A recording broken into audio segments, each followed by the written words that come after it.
YouTube channel CO ആവണം, അതുപോലെ തന്നെ റിയാക്ഷൻ ചാനലുകാരൊക്കെ ഡിലീറ്റ് ചെയ്യണം എന്നാണല്ലോ മോളുടെ ആഗ്രഹം. ഈ രണ്ട് പൊട്ടിയ കമ്മൽ വെക്കുന്ന ബുദ്ധി വെച്ചിട്ടൊന്നും യൂട്യൂബ് ചാനലിന്റെ സിഇഒ ആകാൻ പറ്റില്ല എന്നുള്ളത് മോളൊന്ന് മനസ്സിലാക്കേണ്ട ഒരു കാര്യമാണ്.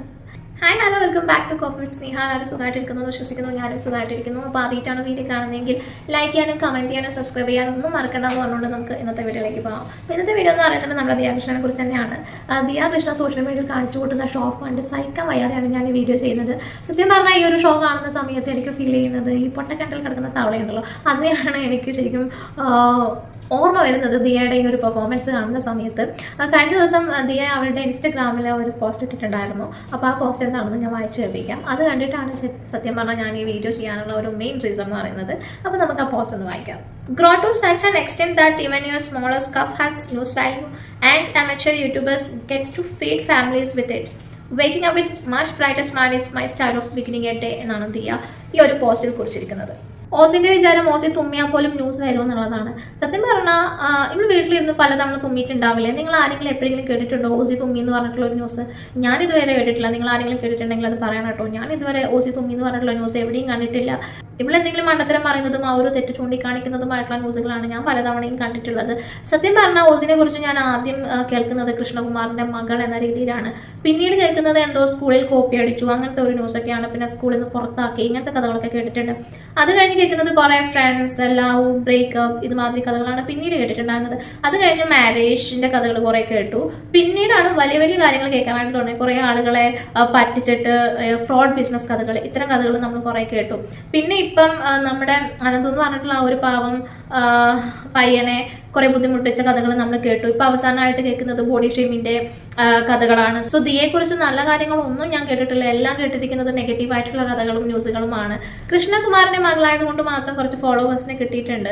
ആ വ്യക്തിയുടെ മകൾ വന്നിട്ട് സോഷ്യൽ മീഡിയയിൽ മണ്ടത്തരങ്ങൾ പറയുമ്പോൾ അത് ചിലപ്പോൾ ന്യൂസ് ആയിട്ട് വരും. ഇത്രയും വലിയൊരു മനുഷ്യന്റെ മകള് വന്നിട്ട് എന്തിനാണ് ഇങ്ങനെ മണ്ടത്തരങ്ങൾ പറയുന്നതെന്നാണ് ഈ സോഷ്യൽ മീഡിയയിലൂടെ അവർ ചൂണ്ടിക്കാണിക്കുന്നത്. അല്ലാതെ മോള് വന്നിട്ട് എന്തെങ്കിലും വലിയ കഴിവുണ്ടായിട്ടല്ല ഇതൊക്കെ ന്യൂസ് ആയിട്ട് വരുന്നത്. മോൾ എന്തെങ്കിലും വലിയ കാര്യങ്ങൾ അച്ചീവ് ചെയ്തതുകൊണ്ടോ അല്ലെങ്കിൽ സോഷ്യലി എന്തെങ്കിലും വലിയ കാര്യങ്ങൾ ചെയ്തതുകൊണ്ടൊന്നും അല്ല ന്യൂസ് ആയിട്ട് വരുന്നത്. മോളുടെ ശുദ്ധ മണ്ടത്തരങ്ങളും അതുപോലെ തന്നെ മോളുടെ കയ്യിലെടുപ്പൊക്കെയാണ് ന്യൂസ് ആയിട്ട് വരുന്നുകൊണ്ടിരിക്കുന്നത്. ദിയയും ദിയയുടെ ഫാമിലി മൊത്തം ജീവിക്കുന്നത് യൂട്യൂബ് ചാനൽ കൊണ്ടാണ്. ഇതാരെങ്കിലും ചൂണ്ടിക്കാണിച്ചു കഴിഞ്ഞാൽ അപ്പൊ പറയും ഞങ്ങൾ ജീവിക്കുന്നത് ഞങ്ങളുടെ ഓൺ കണ്ടന്റ് കൊണ്ടാണെന്നുള്ളത്.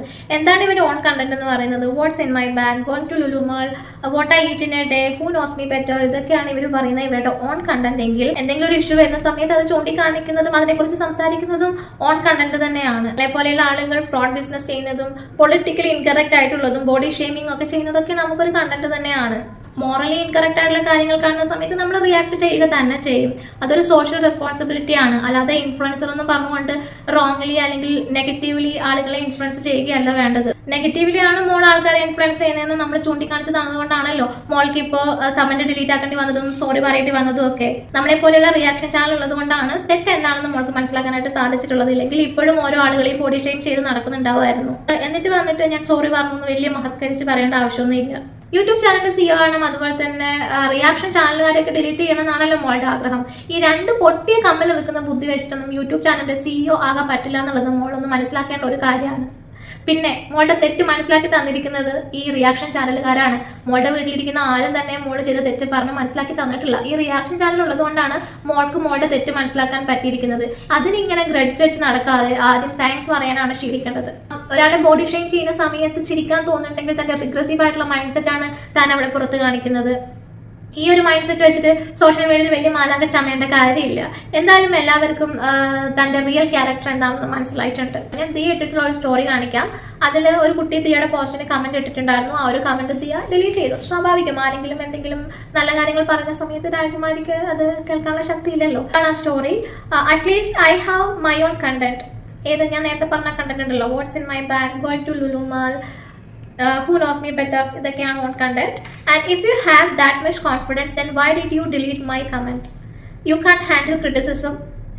അപ്പോൾ ദിയ കൊടുത്തിട്ടുള്ള റിപ്ലൈയും കൂടെ നമുക്കൊന്ന് കാണാം. അതാണ് ഭയങ്കര കോമഡി ആയിട്ടുള്ളത്.